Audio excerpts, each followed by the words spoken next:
Ce mardi 11 avril 2023, Mediapart publie une importante enquête concernant Gérard Depardieu. 13 femmes témoignent et l'accusent de violences sexuelles.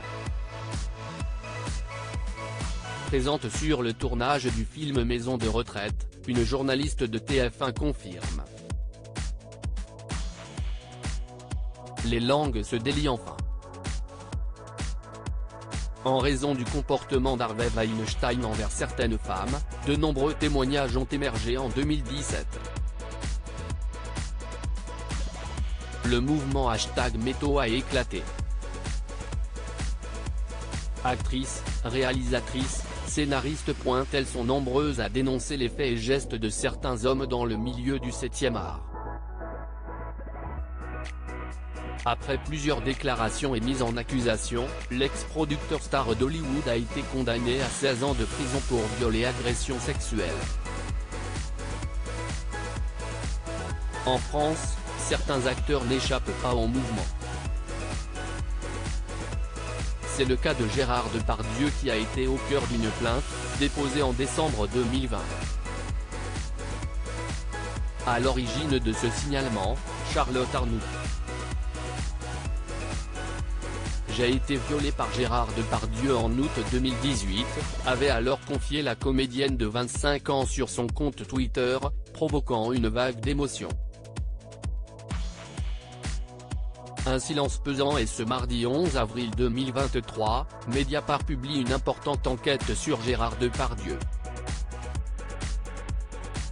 Le site d'investigation a recueilli le témoignage de 13 femmes. Toutes l'accusent de violences sexuelles.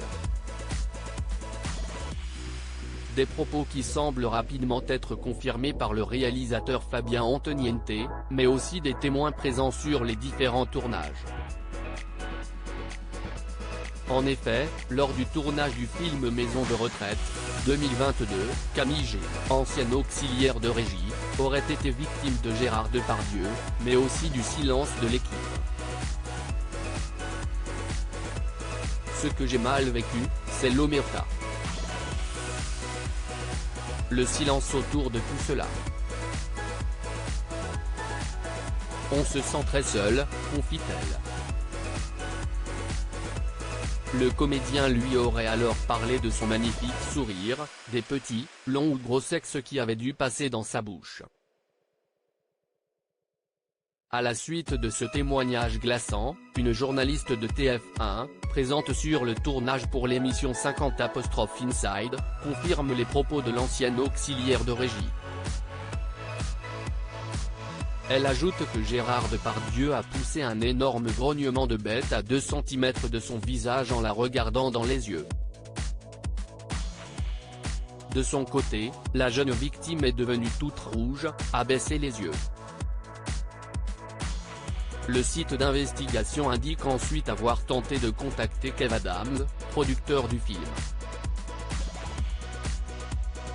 L'humoriste n'a pas répondu à l'invitation. Une affaire loin d'être terminée.